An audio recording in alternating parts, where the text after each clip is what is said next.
J'espère que vous allez bien, j'espère que vous vous portez bien. Il y a de cela quelques années, il y a certains pays qui étaient aussi pauvres que l'Algérie. Mais en l'espace, durant une période de 10 à 20 ans, ils ont non seulement dépassé l'Algérie, mais de loin, ils se sont enrichis, ils sont même devenus, pour certains d'entre eux, des pays puissants, ou des puissances régionales, ou des véritables pays en développement, ou des pays ayant réussi à atteindre des objectifs de développement extrêmement ambitieux. Le sous-développement n'est pas une contrainte, n'est pas une malédiction, n'est pas une fatalité, n'est pas une contrainte insurmontable. La Banque mondiale, dans son dernier rapport consacré à l'Algérie, elle a comparé l'Algérie à 3 pays précis. Elle a pris 3 pays qui sont aujourd'hui beaucoup plus riches que l'Algérie, beaucoup plus stables, beaucoup plus sécurisés et qui ont des performances économiques nettement meilleures que l'Algérie. Et elle les a comparés, elle a expliqué comment ces 3 pays ont fait. Et franchement, cette comparaison, toutes les Algériennes et les Algériens, les dirigeants algériens, je pense, ils n'ont même pas lu ça, ils savent pas lire, ils n'aiment pas lire, ils lisent que des documents de complotisme et leur théorie à la con d'ennemis extérieurs et pour propager que les fake news et la désinformation, mais ils devraient lire, les dirigeants algériens, le dernier rapport de la Banque mondiale et comment cette comparaison a été faite par rapport à 3 pays qui sont pas des pays européens, un pays asiatique, un pays euro-asiatique et un pays européen de l'Europe de l'Est. On va les citer tout à l'heure. Et ces 3 pays ont été plus pauvres que l'Algérie, ou plus pauvres que l'Algérie, ou aussi pauvres que l'Algérie, et qui ont connu des instabilités, des insécurités politiques et des périodes graves d'instabilité, d'insécurité ou des périodes de turbulence, mais qui sont aujourd'hui beaucoup plus riches, beaucoup plus stables et beaucoup plus prospères que l'Algérie. Et ça leur a fallu 10 à 20 ans de travail pour dépasser largement l'Algérie. Cette comparaison nous apprend beaucoup de choses. Que le sous-développement, la pauvreté, la précarité n'est pas une fatalité. Quand on est bien gouverné, quand on a une volonté nationale, quand on a une bonne stratégie nationale, on peut devenir riche, un pays prospère et un pays puissant. Ces 3 pays sont la Turquie, la Roumanie et le Kazakhstan. Dans la Banque mondiale explique ceci. Regardez comment la Banque mondiale explique. L'expérience de pays ayant connu une dynamique de croissance et une transformation structurelle soutenue peut orienter les efforts de l'Algérie. La Banque mondiale a conseillé aux autorités algériennes, aux dirigeants algériens, de s'inspirer de 3 pays qui sont la Turquie, la Roumanie et le Kazakhstan pour transformer structurellement leur économie pour connaître une dynamique de croissance, une croissance dynamique. Regardez la Turquie et la Roumanie et le Kazakhstan, comment ils sont cités par la Banque mondiale. La Turquie, la Roumanie et le Kazakhstan sont les 3 pays de plus de 10 millions d'habitants qui avaient, il y a 20 ans, un PIB par habitant similaire à celui de l'Algérie. Et aujourd'hui, ils ont connu une croissance annuelle moyenne de plus de 3% durant les 20 dernières années. De plus, ils ont en commun avec l'Algérie certaines caractéristiques économiques structurelles. La proximité avec le marché européen pour la Turquie et la Roumanie, un héritage socialiste dirigiste pour la Roumanie et le Kazakhstan, et un modèle de croissance tiré par les hydrocarbures et les ressources minières comme le Kazakhstan. Ces 3 pays ressemblent beaucoup à l'Algérie, effectivement. Ils ont tous plus de 10 millions d'habitants. Je rappelle que la Turquie, c'est 85 millions d'habitants. La Roumanie, c'est 20 millions d'habitants. Le Kazakhstan, c'est 20 millions d'habitants. La Roumanie et le Kazakhstan, c'était d'anciens pays socialistes qui étaient dirigés comme l'Algérie par le socialisme le plus dur. L'Algérie était socialiste jusqu'à la décennie noire, pratiquement. Elle a gardé encore l'héritage socialiste, comme ces pays-là ont gardé un certain héritage socialiste. Le Kazakhstan, comme l'Algérie, c'est un producteur de pétrole. Ils ont les hydrocarbures. La Roumanie, comme l'Algérie, elle a beaucoup de secteurs étatiques. Elle avait un secteur public important. La Turquie, c'est un pays musulman, comme l'Algérie. Et c'est un pays qui a connu des dictatures militaires, comme l'Algérie. C'est un pays qui a connu beaucoup de crises politiques, comme l'Algérie. Et c'est un pays, comme l'Algérie, proche de l'Europe et a toujours été dépendant de ses échanges économiques et politiques avec l'Europe. Ces 3 pays, maintenant, aujourd'hui, regardez leur situation. On prend par exemple le PIB par habitant de l'Algérie. C'est même. On commence PIB par habitant par l'Algérie. Le PIB par habitant, c'est le revenu annuel par habitant d'un pays. Le PIB par habitant de l'Algérie, il est de 5364 dollars. 5364 dollars. Le PIB par habitant en Roumanie est de 18 000 dollars. 18 404 dollars. Le PIB par habitant de la Turquie est de 13 105 dollars. Le PIB par habitant du Kazakhstan est de 12 918 dollars. C'est-à-dire que les Kazakhs sont pratiquement 3 fois plus riches que les Algériens. Les Turcs sont pratiquement 3 fois plus riches que les Algériens. Les Roumains sont presque 4 fois plus riches que les Algériens. Alors qu'il y a 20 ans, 30 ans, les Roumains étaient aussi pauvres que les Algériens. Les Kazakhs étaient encore plus pauvres que les Algériens. Et les Turcs étaient aussi pauvres que les Algériens. Il y a 20 ans, 30 ans. Regardez, il y a 20 ans, comment le PIB par habitant de la Turquie, le PIB par habitant de la Roumanie, le PIB par habitant du Kazakhstan. C'est ce que dit la Banque mondiale. Elle a calculé. Il y a de cela 20 ans, c'était la même pauvreté, le même niveau de pauvreté. Sauf qu'au moins en 20 ans, regardez comment ils ont triplé, quadruplé leur richesse et nous, on est resté pauvres. Pauvres. Pauvres par rapport à nos moyens, nos atouts encore une fois. Parce que même le PIB par habitant de l'Algérie, il a évolué. Mais il n'a pas beaucoup évolué par rapport à ces pays qui se sont transformés. On prend maintenant le PIB tout court. Le PIB de la Roumanie, 350 milliards. Le PIB de l'Algérie, selon les déclarations même du régime algérien qui a gonflé, l'informel, 247 milliards. La Roumanie est 100 milliards de dollars de plus riche, elle est plus riche de l'Algérie, de 100 milliards de dollars. La Turquie, son PIB, c'est 1200 milliards de dollars. N'en parlons pas. La Turquie, pratiquement, je dirais, presque 5 fois plus riche que l'Algérie. Plus de 5 fois plus riche que l'Algérie. Le Kazakhstan, 262 milliards de dollars. Son PIB est plus élevé que celui de l'Algérie. Donc, ils nous ont battus par le PIB par habitant, ils nous ont battus par le PIB, et ils nous ont battus pratiquement sur plusieurs performances économiques. Comment ces trois pays, le Kazakhstan, la Roumanie et la Turquie, ont fait mieux que l'Algérie, alors qu'ils étaient aussi pauvres que l'Algérie il y a de cela 20 ans, ou 30 ans? Comment ils ont fait? La croissance de leur productivité totale a été très rapide, soit entre 2 et 4 fois par an. Elle s'est appuyée sur une accélération de l'investissement, tirée par l'investissement privé, en particulier étranger, favorisant l'infusion productive, l'apport des technologies de l'étranger et leur diffusion au niveau national au gain de productivité. À l'émergence des pays à revenus intermédiaires. Regarde, c'est ces pays, la Turquie, regardez ce que dit la Banque mondiale. C'est la Turquie, le Kazakhstan et la Roumanie ont un ratio d'investissement sur le PIB de loin inférieur à celui de l'Algérie sur la dernière décennie. 24% de PIB pour ces pays-là, pour l'investissement, contre 38% pour l'Algérie. En Algérie, l'État, il investit plus qu'en Turquie, qu'en Roumanie, qu'en Kazakhstan par rapport à sa richesse nationale. 38% des investissements. Sauf que les investissements en Algérie sont publics.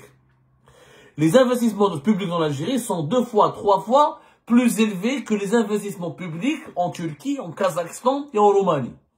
L'État algérien il investit plus d'argent que l'État turc, que l'État roumain, que l'État kazakhstan, par rapport au PIB. Sauf que les investissements directs étrangers sont 5 fois plus élevés en Roumanie, en Turquie, en Kazakhstan qu'en Algérie. C'est-à-dire que ces pays-là, ils ont été intelligents, ils n'ont pas dépensé leur argent. Un pays ne se développe pas en dépensant uniquement son argent. Un pays se développe, il a besoin d'investissements directs étrangers. Il a besoin des étrangers qui viennent, qui investissent chez lui. Et ces investisseurs étrangers ramènent la technologie, ramènent les capitaux. Et ça permet aux entreprises de ces pays-là de se développer, d'apprendre avec les entreprises étrangères, de former leur main-d'œuvre locale et d'améliorer leur productivité. C'est ce qu'on ne connaît pas. La productivité est un concept qu'on ne connaît pas. La productivité, c'est quoi?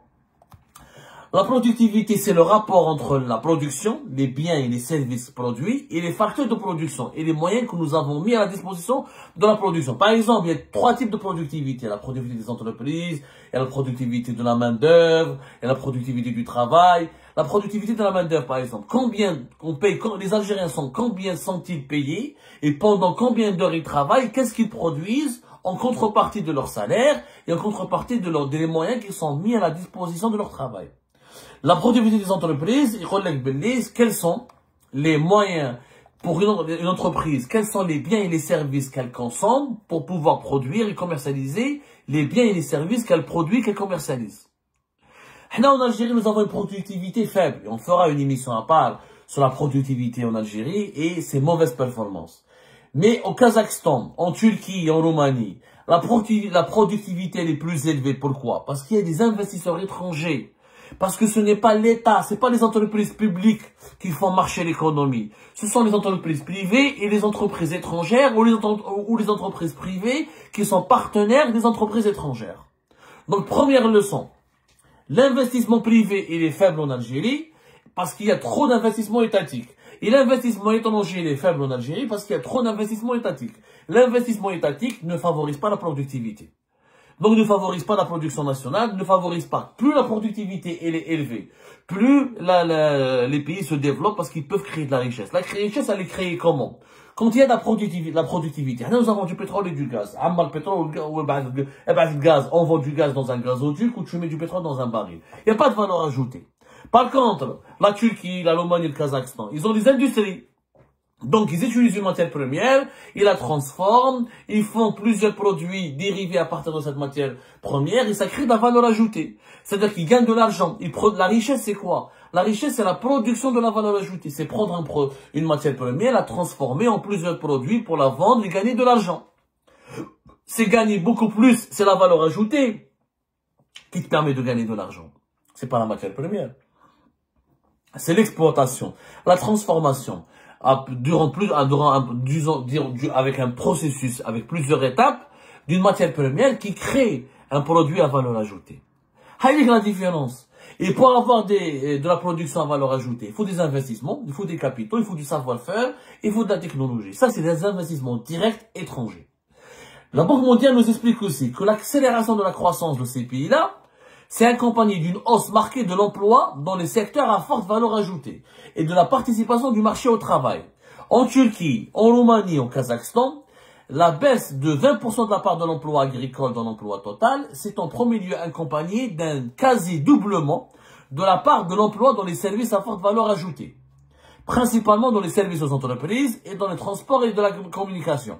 La participation au marché du travail a progressé, celle des femmes, plus rapidement que celle des hommes. En Turquie, la participation des femmes au marché du travail est notamment passée de 24,9% en 2004 à 40% en 2023. Ces pays qui se développent, ce sont les pays où les femmes travaillent, participent au marché, participent à l'effort national pour le développement. Et c'est des pays où il y a des emplois dans les secteurs à valeur ajoutée. Là, en Algérie, les secteurs, quand on va s'intéresser, on fera une émission plus tard avec des chiffres. Le secteur, là où il y a le plus d'emplois, c'est les administrations de l'État, c'est l'agriculture et la construction. Or, ce sont des secteurs sans valeur ajoutée. L'administration n'a pas de valeur ajoutée, c'est la paperasse, la bureaucratie. La construction, c'est construire un bâtiment, BTP, il n'y a pas de valeur ajoutée. Et le commerce, etc., c'est des services sans beaucoup de valeur ajoutée. La valeur ajoutée, elle est où? Elle est dans l'industrie, secteur industriel. Dans l'industrie, il faut fabriquer de l'industrie, etc. Elle est dans l'informatique, les finances, etc. Elle est dans le tourisme, l'hôtellerie et la restauration. À partir d'un produit de base, tu attires des touristes qui habitent à l'étranger, qui dépensent des devises, etc. C'est ça la valeur ajoutée. L'industrie, surtout le tourisme, les finances, les prestations de services qui mènent l'informatique, etc. Les nouvelles technologies, c'est ça où il y a les valeurs ajoutées. Dans l'agriculture, les hydrocarbures ou l'État, les administrations de l'État ou le commerce. Bien, le bazetat ou les commerces le harrach ou hamid. Il n'y a pas de valeur ajoutée. Et c'est ça le problème. Là, quand dans les pays qui se sont développés économiquement, comme la Turquie ou le Kazakhstan ou la Roumanie, qui étaient aussi pauvres que nous, mais qui se sont enrichis, c'est parce que justement, ils ont créé de l'emploi dans les secteurs à valeur ajoutée, notamment l'industrie, le tourisme, les finances, la prestation, les services aux entreprises. C'est ça, la valeur ajoutée. C'est dans ces secteurs. L'agriculture, ما فيهاش une valeur ajoutée. Armée ou تجيك حبة, ou تجيك حط شجرة وشجرة تنبت. ما فيهاش beaucoup de valeur ajoutée. La Banque mondiale nous dit aussi que ces pays ont en commun la mise en œuvre d'un ensemble de politiques cohérentes pour soutenir l'investissement, les gains de productivité et la croissance. Ils ont renforcé leur cadre macroéconomique, notamment fiscal et monétaire, ont favorisé l'entrée des ETE et leur intégration dans les chaînes de valeur mondiale, contribuant aux gains de productivité, ont investi dans le capital humain afin d'accompagner la montée en gamme de leur économie. Ils ont également mis en œuvre des politiques sectorielles ciblées visant le renforcement de la gouvernance, une plus grande concurrence et la création d'entreprises et l'amélioration de la productivité. Au Kazakhstan, la croissance de la productivité, par exemple, a été tirée par celle du secteur minier, soutenu par l'entrée massive d'IDE, avec des effets d'entraînement sur le transport, le stockage et le secteur manufacturier. Ils ont eu des politiques d'investissement. Ce n'est pas les États qui investissent, ils attirent les étrangers. Ils visent des secteurs. Le Kazakhstan, il veut le secteur minier. La Turquie, il veut l'industrie manufacturière. La Roumanie, elle a visé, par exemple, les industries de montage mécanique, etc. Ils ont attiré des investisseurs. Ces investisseurs, ils ont investi dans des secteurs qui ont été favorisés par l'État.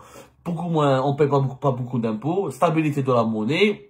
Stabilité fiscale, mais à chaque fois on change les lois de finances, on change les impôts, etc.